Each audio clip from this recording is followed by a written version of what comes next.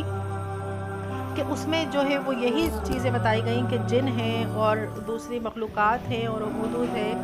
لیکن وہ کیا کرتے ہیں کہ بس اپنے ہی دعوے پر ڈٹے ہوئے ہیں اور اسی پہ اصرار کرتے رہتے ہیں۔ خوب سمجھ لیجئے کہ قرآن مجید نے جن کے متعلق جا بجا بس صراحت یہ اعلان کیا ہے، ابھی ہم نے آیت مبارکہ میں بھی سماعت کیا کہ وہ انسانوں سے جدا خدا کی ایک مخلوق ہے۔ صرف ایک آیت پڑھ لو جو اس بارے میں قول فیصل ہے۔ اب دیکھیے ایک اور آیت مبارکہ ہم جو ہے وہ سورہ زاریات کی سماعت کر لیتے ہیں، آیت نمبر 56 سے، یعنی ترجمہ قرآن ہے، یعنی ہم نے جن اور انسانوں کو صرف اسی لیے پیدا کیا ہے کہ وہ خدا کے عبادت گزار بنے۔ اب آپ اس میں دیکھیے کہ اس آیت میں جن کو ایک انسان سے جدا ایک الگ ہی مخلوق ظاہر کیا ہے، دونوں کی تخلیق کی حکمت بھی بیان فرمائی ہے قرآن پاک میں۔ لہٰذا اس آیت کو سامنے رکھتے ہوئے یہ کہنا کہ جن انسانوں ہی میں سے ہے، ایک قوی ہیکل قوم کا نام ہے، تو غور کیجئے کتنی بڑی جہالت ہے کہ آپ قرآن کریم کی ہی آیت سے جو ہے وہ انحراف کر رہے ہیں اور قرآن کریم سے کی آیت کا ہی انکار، کیونکہ یہ تمام چیزوں کو نہ ماننا قرآن کریم کی آیت کا انکار ہے جو آپ کو کفر تک لے جاتا ہے۔ اسی طرح جب ہدہد کو اللہ تعالیٰ نے قرآن مجید میں صاف صاف پرند فرمایا ہے،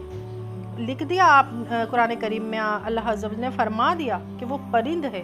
اور ارشاد فرمایا وَتَفَقَّدَ الطَّيْرَ۔ اب طیر جب کہہ دیا تو یہاں طیر سے مراد جو ہے وہ پرند ہے، یعنی حضرت سلیمان علیہ السلام نے پرندوں کا جائزہ لیا۔ تو اس تصریح کے بعد یعنی اس وضاحت کے بعد کسی کو کیا حق ہے کہ اس کے خلاف کوئی رقیق یا بیکار تعویل کرے اور یہ کہے کہ ہدہد پرند نہیں تھا بلکہ ایک آدمی تھا؟ تو بس استغفر اللہ معاذ اللہ، یعنی آپ قرآن پاک کے لفظوں کو ہی نہیں مان رہے ہیں، انہیں کو آپ ٹھکرا رہے ہیں۔ سوچئے کہ یہ مغرب زدہ ملحدوں کا علم ہے اور ان کی جہالت کا کتب مینار ہے۔ ولا حول ولا قوت الا باللہ العلی العظیم۔ اگر آپ بھی کسی ایسے شخص کو یا ایسے لوگوں کو جانتی ہیں کہ جو اس قسم کے بکواسات بکتے ہیں، قرآن کریم کی آیتوں سے ہی انحراف کرتے ہیں، ان لوگوں سے بچیے، کوشش کیجیے ان کو سمجھائیے قرآن کریم کی آیاتوں سے، نہ سمجھے تو ایسے لوگوں سے بچیے۔ اور کیونکہ یہ جو ہے مغرب کی پیداوار ہے، وہاں سے ان کی ذہن سازی ہو چکی ہے، وہاں سے آئے ہیں، ورنہ کسی مسلمان میں کو تو یہ طاقت نہیں، یا وہ ایسا سوچ بھی نہیں سکتا کہ وہ قرآن کریم کی آیتوں کو جھٹلائے اور اس میں تحریف کرے، کسی قسم کا بھی رد و بدل کرے۔ اللہ پاک ہمیں سب ان تمام فتنوں سے محفوظ فرمائے اور ہمارا ایمان جو ہے وہ اللہ پاک سلامت رکھے۔ اور وقت اپنے ایمان کی سلامتی کی دعا کیجیے، جہاں پر بھی آپ کو ذرا سا بھی خدشہ ہو کہ ہمارے عقائد جو ہے وہ ہمیں بدلے جا رہے ہیں یا ہمارے عقائد میں کوئی رد و بدل کی جا رہی ہے، تو ایسے لوگوں سے دور ہو جائیے، یہاں تک کہ ان کا کلام تک نہ سنیے کہ یہ ایمان کے قاتل ہیں، ایمان کے دشمن ہیں۔ ان سے بچتے رہنا ہی ہمارے لیے اور ہماری ایمان کی سلامتی و بقا ہے۔ اللہ کریم اپنے امان میں رکھے اور ہمارا ایمان سلامت رکھے، آمین بجاہ نبی الامین صلی اللہ تعالی علیہ وسلم۔ دعاؤں میں یاد رکھا کرے۔ السلام علیکم ورحمۃ اللہ وبرکاتہ۔